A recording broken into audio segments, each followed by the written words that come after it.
upon this K-12 notion, no, it's a pipeline. As soon as they're born, we have to figure out what services are needed to get those kids reading and creating and contributing to a career from the beginning. 21st Century Hub. Now, when education is seen as a critical enabler for the community development, everything else follows with that. This wording, you get not only exceptional education, you get innovative climate, you get an economic prosperity, you get culture, arts, and quality of life.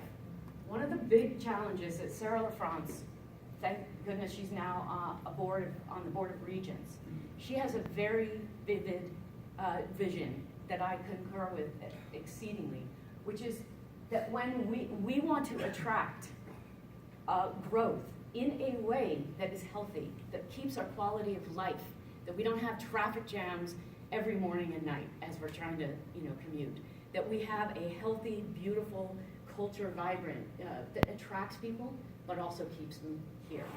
So we have an ecosystem view of what this education change could be for our community.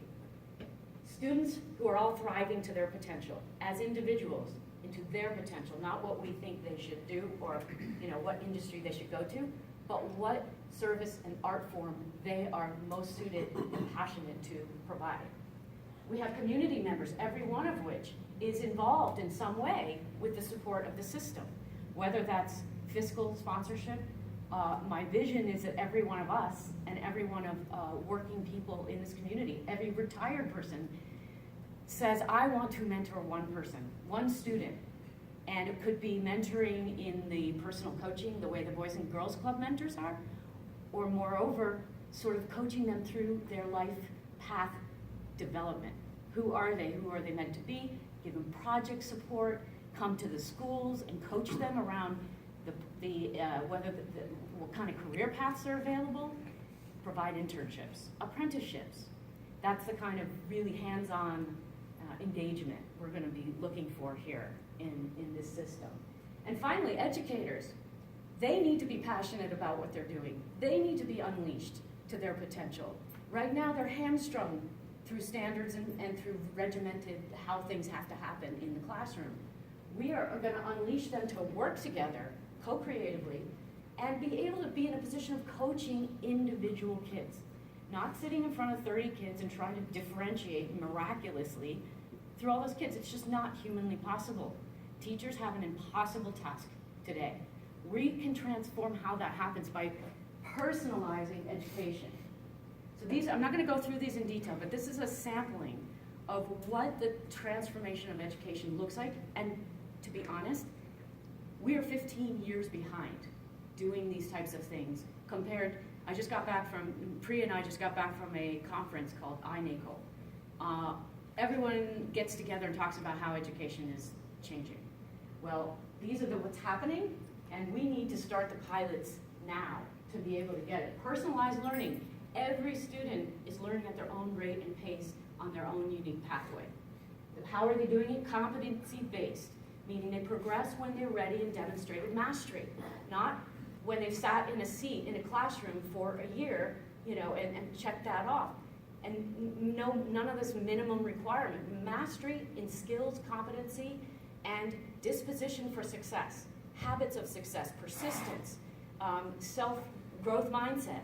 All these 21st century concepts that we have not begun to think about in this district, but the good news is our state is ready to do this. Brian Mitchell told me that the legislation is being developed right now from the governor's office to allow competency-based measurements. So we can be at the helm of helping them design that. Most important, and John is a biggest proponent of this, is project-based learning, in which kids are doing real, active, collaborative learning that is generating creative solution making, solving real problems in your companies, in our community. Because guess what? Kids are probably our most creative minds on the planet. Let's tap it.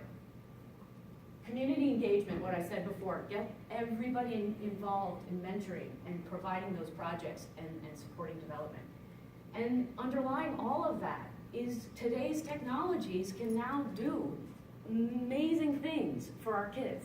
Help them to learn in their own self-directed way, find information around the planet, and in the form that is most effective for them.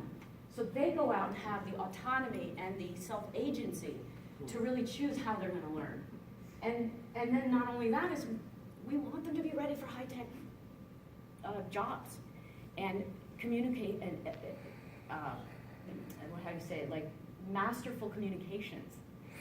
Not texts that are, illiterate, but we need full-blown communicators, effective and persuasive communicators.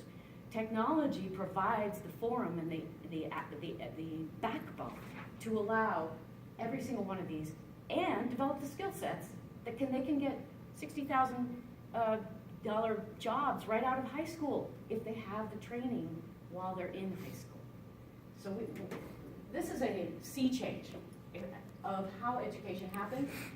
This is too busy to go through, but current paradigm, the future paradigm is learning-centered, networked, collaborative, learner-centered, personalized. It's very exciting, and this is how we can do it. As a community, we collaborate together. The sort of coalition of practitioners get together and talk about what's working. Project-based, we have pilots already in project-based learning, but we're not learning from them and sharing that knowledge.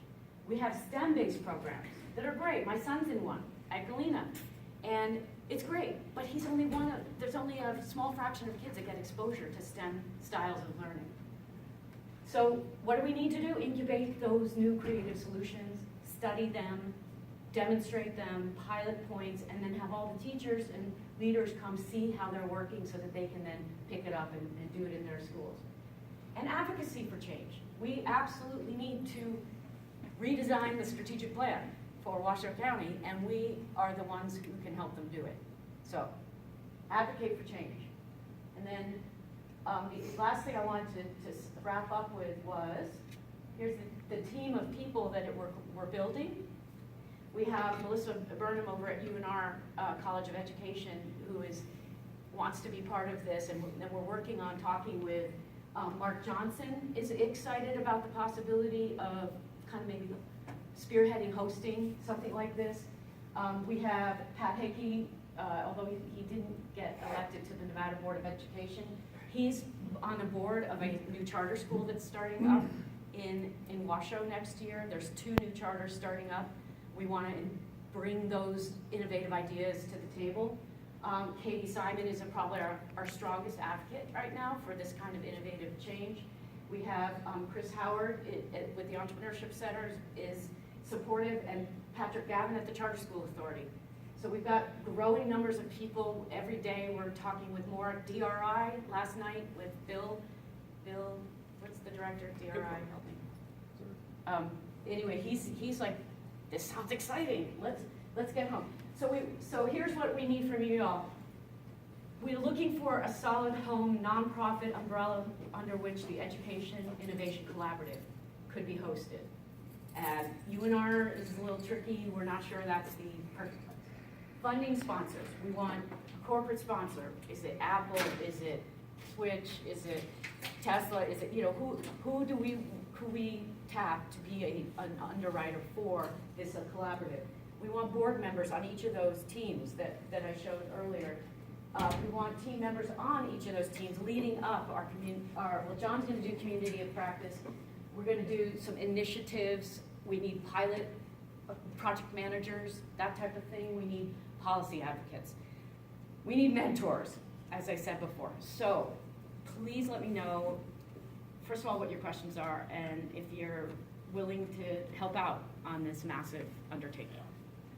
What do you think? Thank you, Mary. I also wanted to mention Joint Venture, which is sort of a sister organization, would be comparable to Entrepreneurship Nevada. It's based in Silicon Valley. And again, one of their major efforts is in education, and they've gotten deeply involved in it, committed money. I mean, you have companies anywhere from Hewlett-Packard, down to startup companies that are involved in this, because they see this as a key competitive criteria. for Silicon Valley. Those schools are a few years ahead of us, but they see the need that they need to go further. So I think, again, it's the challenge in our community is to find both the funding and the geist, the spirit, and really drive this. And it needs to be driven not just from Washoe County School District, but again, from the business sector. We need qualified new employees, but we also need, again, to really start looking into leading edge education. So with that, questions